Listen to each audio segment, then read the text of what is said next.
It's morning. And it's macabre. Welcome back to Monday Morning Macabre. Back to? They're back. Welcome to Monday Morning Macabre. Unless this is your first time listening, then Happy New Year? Nope, it's not going to be New Year it'll by the time be this comes a out. day before We're not New on Year's our Eve. game right now. All right. Welcome to Monkey. Welcome to the Monkey Morning Macabre, listeners. Holy shit. All of this is going to get it. All right. This is off to a great start. Oh, man. Welcome to Monday Morning Macabre, the podcast where we talk about creepy things, spooky stuff, True crime, folklore, mysteries, macabre things. It's Scones and Darcy here. After Christmas, Post-Christmas. we got gifts. I assume you got gifts? Yes. I got gifts. I got a full human skeleton and a giant spider. You got a full human skeleton and a giant spider? Yes, what did you get? Wait, I got a pair of socks. Nice. And some shoes. Oh, and I got bats as a stocking stuffer. You got all on brand. You got 3 on brand items. It's all about branding if we're going to make it. That's pretty exciting. My in-laws got me a sweatshirt with a bunch of horror movie characters on it. That's really cool. And I was like, that's pretty sweet. So that was dope. Was Wolfman from Monster Squad on there? Not from Monster Squad, but like the did he have Wolfman was nards? on there. He did have nards though. You had both Pennywises. Both of them? Yeah, they had the Tim Curry and the modern who's his name? Ben Skarsgård? Bill Skarsgård? Bill? I think it's Bill. Okay. Regardless, that's not important. What is important? I'm going to be bringing you the story today, Scones. Did it come to you on Christmas? It came down my Christmas tree. Today we're going to be talking about what is known as the American Dyatlov Pass incident. What the listeners don't know is that we did an extensive Dyatlov Pass, like 3-hour, our first recording ever. We recorded for like 3 hours on the Dyatlov Pass incident. It was so scary. I remember it was at your parents' house, which is like a really old house. Really old, creepy house. It was so scary. Yeah. Stuff was making noise. And maybe in the future we'll release those, but... Yeah, that's going to be a hidden gem. That's hidden on gemsters. The unreleased. That's in the vault. But today we're going to be talking about American Dyatlov Pass, also known as the Yuba County 5.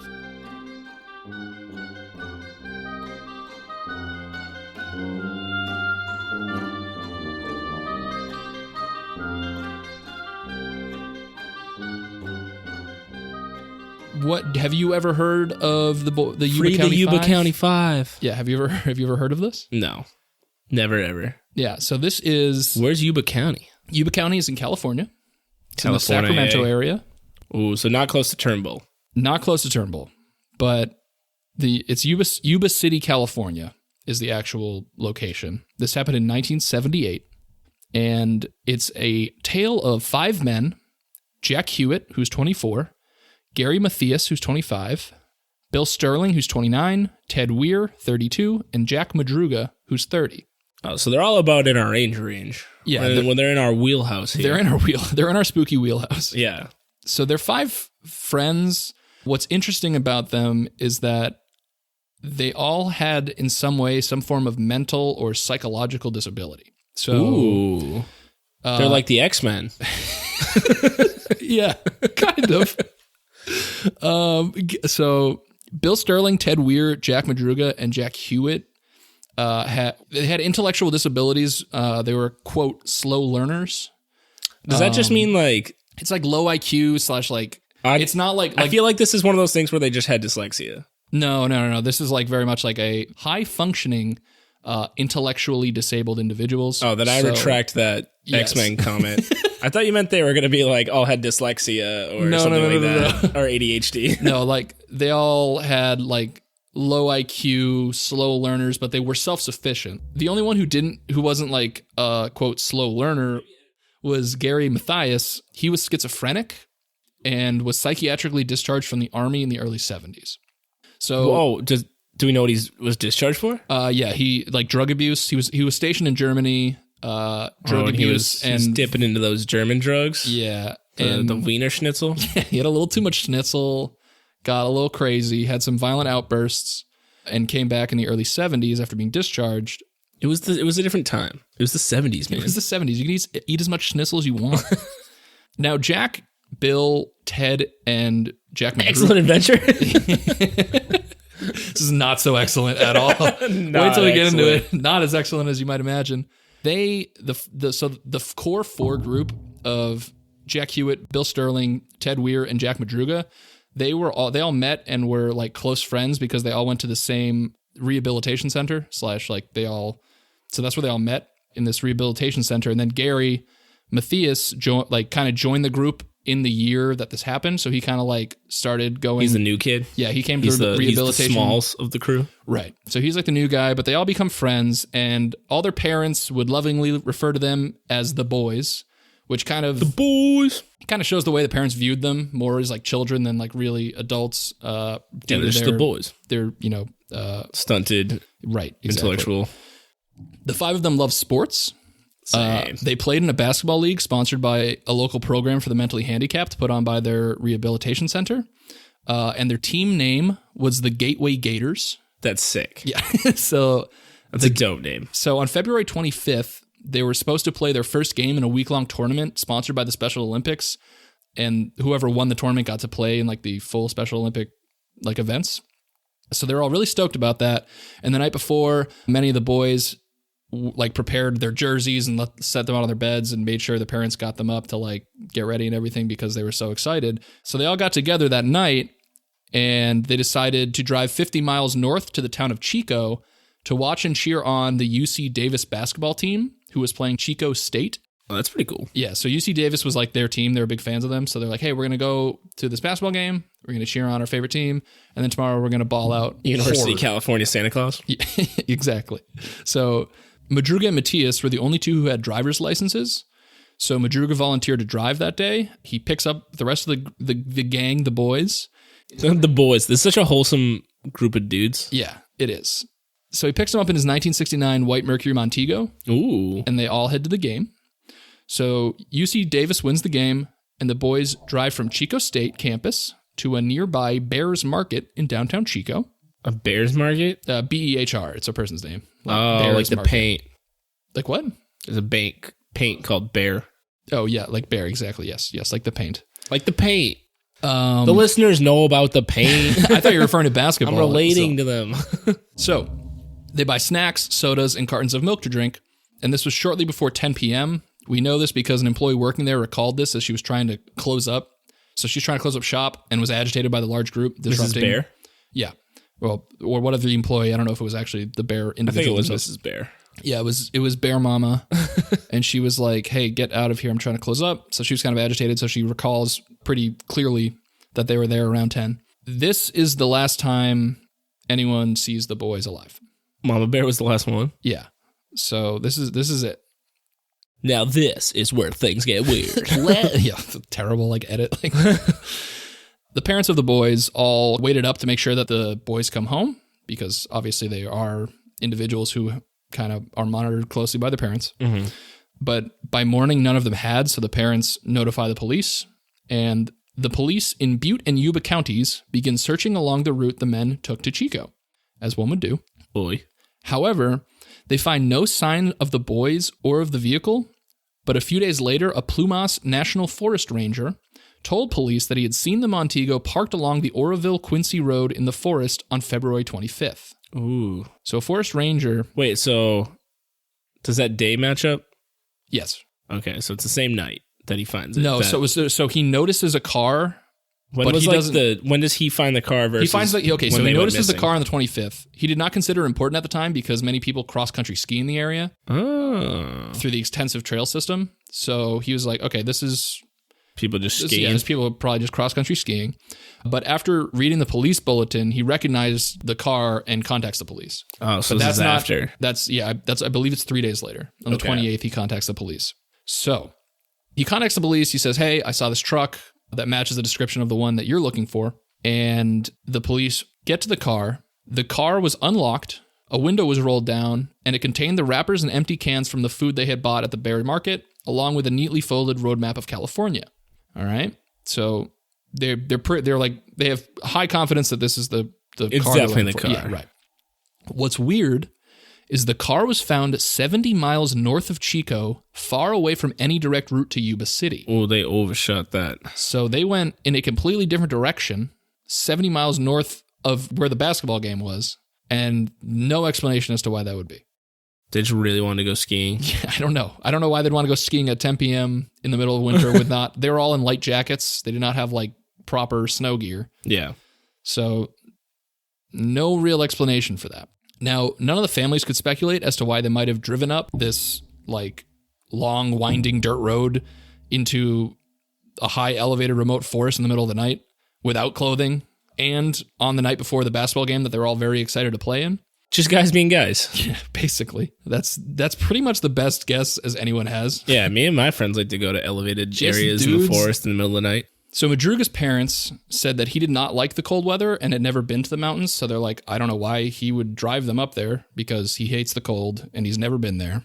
Bill Sterling's father mentioned that he had taken his son there when he was younger for a fishing trip, but the son like did not have a good time and refused to go there again on future trips. He's like, I hate this. I'm not into fishing. I'm into balling out. Yeah, he wants to go to the blacktop. Yeah, exactly. The car was stuck in a snowdrift. There was evidence that the tires were spun in an attempt to get the car out of the snowdrift, but police could not explain why the boys couldn't have gotten out and just pushed the car out of the snow as it was not very deep. So another strange, like they're like, why wouldn't you just get the car out? Yeah. You're five like dudes. You can probably push out this car. Now, keys were missing. So this leads the police to think that the car had malfunctioned or ran out of gas. So they left it. However, they managed to hotwire the car. Tell that? What? Yeah, can't they tell how much gas is left in a car? Yeah, so they hotwire it and they find that there's still a quarter tank of gas. Oh. So they're like, okay, that's also super weird. What the hell? Like, why would you leave? Is this going to be one of those ones where nothing makes sense? Yes. For the I mean, like, there's not a lot that makes sense. But there is some interesting speculation that we'll get into. I'm going to speculate wildly. Yeah, do it. Get wild with it. So the police then towed the vehicle and had it further inspected. The Montego's undercarriage had no dents, gouges, or even mud scrapes, not even on its low-hanging muffler, despite having been driven a long distance up a mountain road with many bumps and ruts. So what they speculate from this is that the driver would have either been very careful, or whoever was driving knew the roads and could avoid the bumps and ruts, which Madruga would not have knowledge of. So, like, that's weird because there's so many potholes and things on this road. Yeah. You would see something. The car was found unlocked with a window rolled down, which Madruga's family said... Wait, so what are you insinuating? That the car hovered over the road? No, they're just insinuating that either whoever... They're saying... floated right over all the potholes. That either the driver was being super, super cautious... Oh, he was like ski skirt? Yeah, or whoever was driving knew the route so well that he knew how to avoid it. Which Madruga would not have been able to. Which right. They don't, except for the kid who went there once but didn't like fishing because he wanted to. And he was really young. There's no way that they would have been able to know where all these divots and everything are. Oh man, rivets and divots. Rivets and divots. Now, Madruga's family said it's very out of the ordinary for the car to be unlocked and the windows to be rolled down because Madruga was very careful to keep his car secure at all times. So, like, that's super weird. So more questions start mounting. A severe snowstorm hampers the investigation. Gets hampered? Yeah, but 2 days later, searchers took snowmobiles to search the area, but also almost got lost themselves, and they found no signs of the boys. So, that's the initial mystery. Now, sightings get called in response to local media coverage. So police receive... Always reliable. Yeah, so they receive hundreds of reports, and like you said... Not a lot of them are BS or not reliable or what have you. However, 2 of them stood out. Joseph Scones of Sacramento told police he inadvertently wound up spending the night of February 24th to the 25th near where the Montego was found. He had driven up there where he had a cabin to check the snowpack in advance of a weekend ski trip that he was taking with his family. Just gonna check out the snowpack. Yeah, he was just... Do people do that before they go skiing? I have no idea. I don't ski. But apparently that's the thing people do. If you ski, write in about if your family goes to the resort first and checks out the snowpack. Maybe it's like a Californian skiing thing. I don't know either. But so at 5:30 p.m., he also got stuck in the snow. So in the process of trying to free his car, he realized he was beginning to experience the early symptoms of a heart attack and went back into his car so that he could get heat from the end. This dude's having his own disaster. Yeah, exactly. He's having not a great time either. Yeah. So maybe just everyone on the mountain. I think this place is haunted. Yeah, it's just like a Native American burial ground or a haunted mansion. He gets yeah. Eddie Murphy's in the trees. And he's like blasted by an avalanche. You say Eddie Murphy's in the trees? Yeah. He's like, watch me on SNL. Yeah. Just doing that like hand thing he does. Yeah. So 6 hours later, lying in the car and experiencing severe pain, he told police, he saw headlights coming up behind him.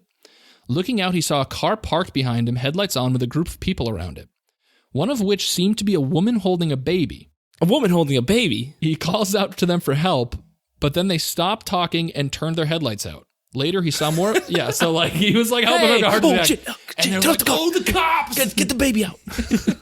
So later, he sees more lights from behind him, this time flashlights, that also went out when he called to them. So this dude's having the worst luck of a night where he's like, someone please help me. And everyone's like, nah, fam. Imagine having a heart attack and everyone that you try to help dips. Like scatters like cockroaches under the fridge. Like, oh shit. So after these two sightings happened, Scones said at first he recalled a pickup truck parking 20 feet behind him briefly and then continuing on down the road. He later clarified to police that he could not be sure of that since at the time he was almost delirious from the pain he was in. After Scones' car ran out of gas in the early morning hours, his pain subsided enough for him to walk the 8 miles down the road to a lodge where the manager drove him back home, passing the abandoned Montego at that point. Drove him home? Yeah, he's to the hospital? I need my mom. I need to go home. Just gonna pop some Benadryl. I'll be fine. Yeah, so he gets driven back home, passes the abandoned Montego, where he recalled the voices originating from, and doctors later confirmed that he indeed experienced a mild heart attack. So, I mean, good for this dude for being like, yo, heart attack time, gotta hop in the car.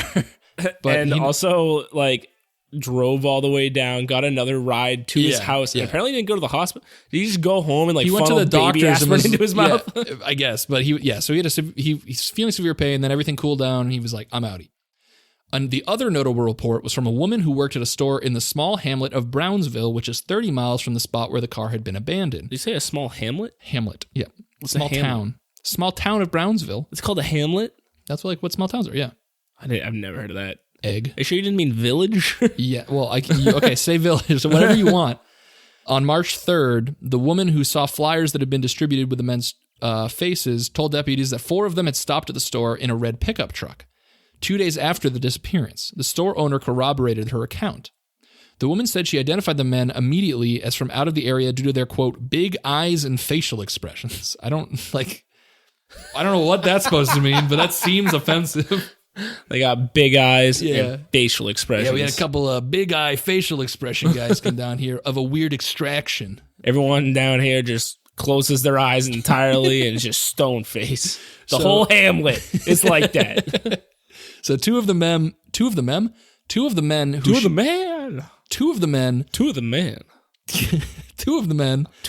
men. God damn it. 2 of the men who she identified as Hewitt and Sterling were in the phone booth outside while the other 2 went inside. Police said she was a credible witness and they took her account seriously. However, Hewitt's brother said that this was very unlikely because Hewitt hated taking phone calls and he would have his brother talk for him on the phone.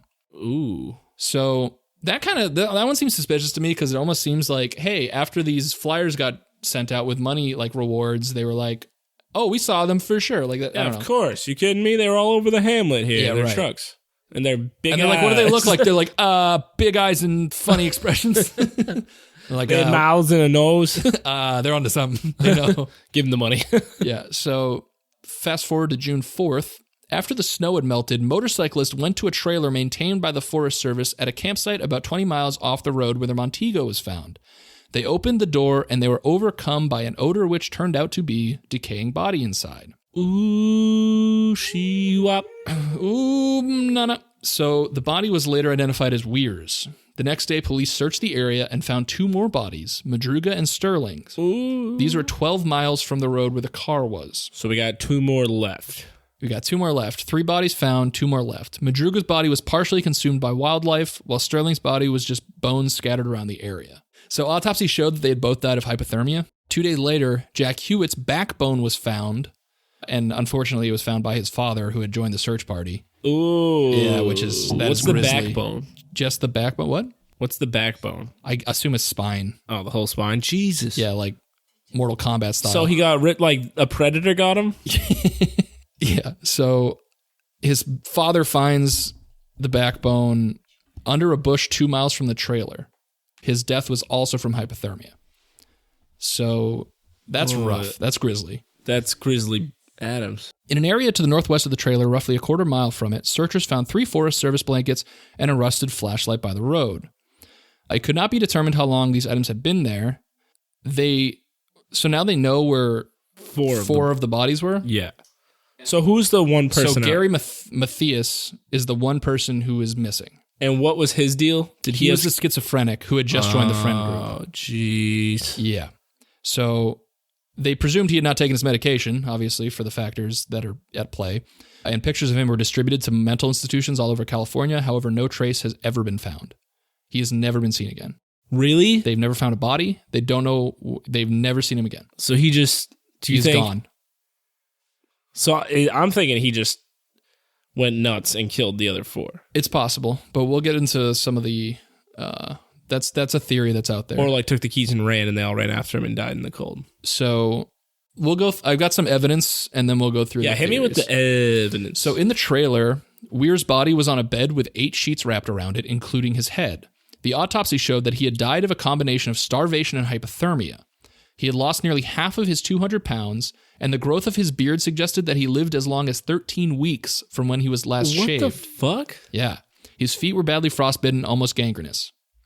Now, what was most puzzling to the investigation was how Weir had come to his fate. No fire had been set in the trailer's fireplace despite an ample supply of matches and paperback novels to use as kindling.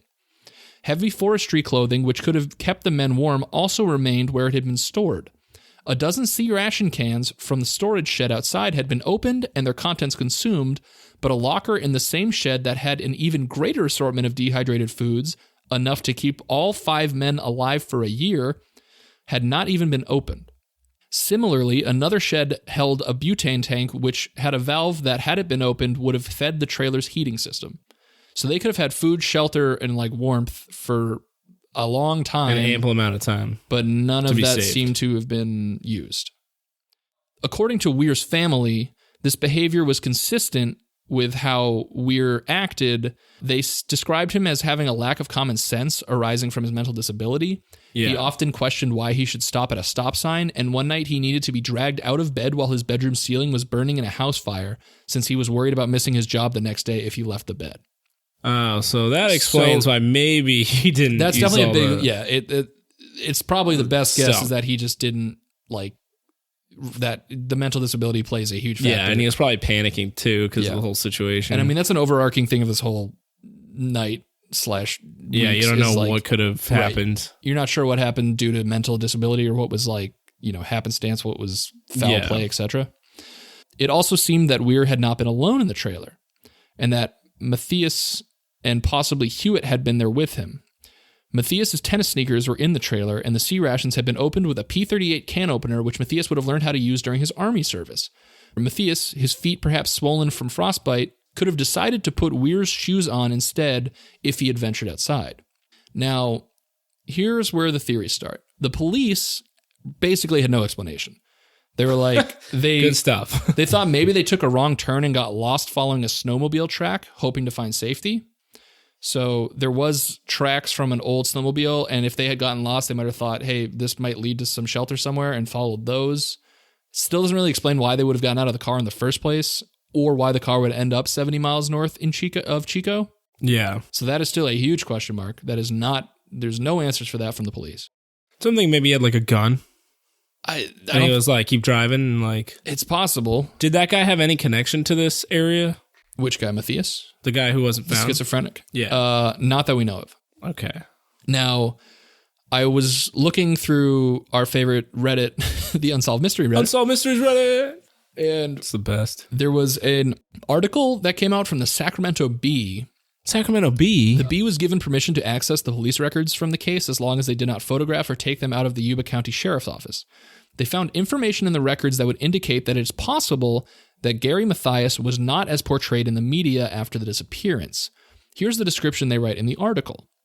Quote, "These files, clips, and interviews shape a disturbing image of Matthias. Billed in virtually all media reports at one time or another as a lost lamb caught out in the cold, Matthias was an aberration within the flock, a young man who did not belong with the others. He was a violent schizophrenic and had a history of drug use and wasn't intellectually disabled like all the other 4.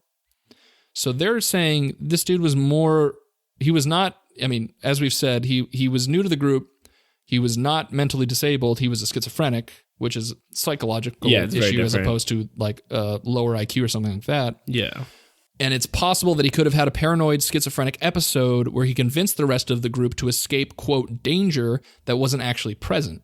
This would explain the strange location and the irrational moves made by the five. Oh, that makes sense. So that's kind of the leading theory that So he was like, someone's following us, we need to lose him. And they like go into the woods and like... And he had there's multiple links to records of him going off of his meds and having episodes that were either violent in nature or... Paranoid. Yeah, paranoid.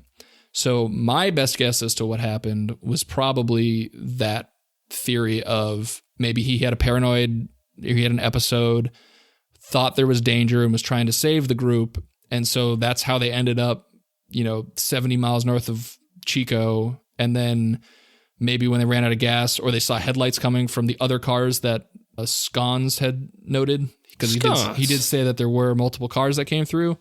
I really liked Scones' character. I think that maybe he thought that like they had danger and then just all this happenstance happened where trucks came behind them. They thought maybe these were people coming after them, or Gary Mathias could have convinced them of this. Yeah. Which caused them to run into the wilderness. It's still not a great explanation as to how the bodies got where they were.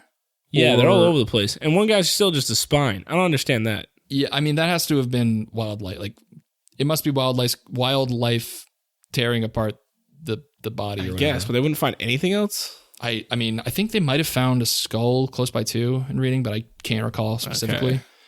But to this day, it is still unsolved. Yeah, so he's gone into thin air. Yep. Yeah, totally vanished. No one has seen him. Holy crap. They got to get like a private eye on this thing. Yeah, we need CC Tinsley. We do need CC Tinsley. My best guess is that his body's somewhere out there. I'd be very surprised if the body was, if he was still alive, I guess.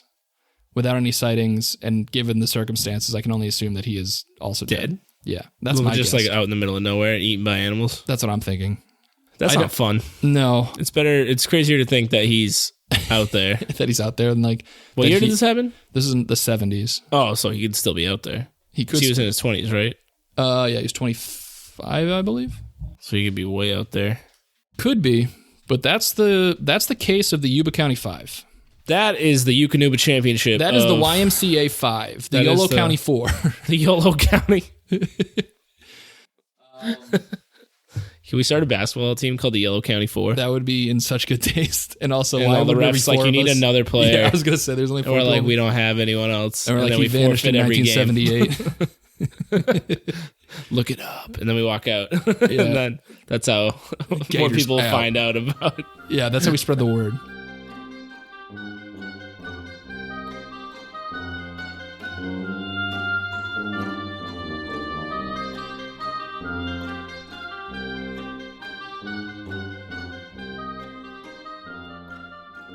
So that is the story of the Yuba County 5.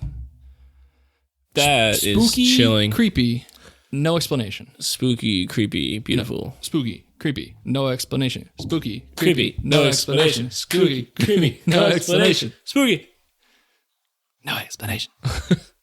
And yeah, that's the deets. What a great episode. Yeah. What a great, let's look back and talk about how this is probably a 10 out of 10. God, perfect score, 5 out of 7. Yeah, a solid Yuba County 5 out of 7. As we come to the new year, the end of the decade. End of the Monday morning macabre decade. What was your favorite episode of the decade?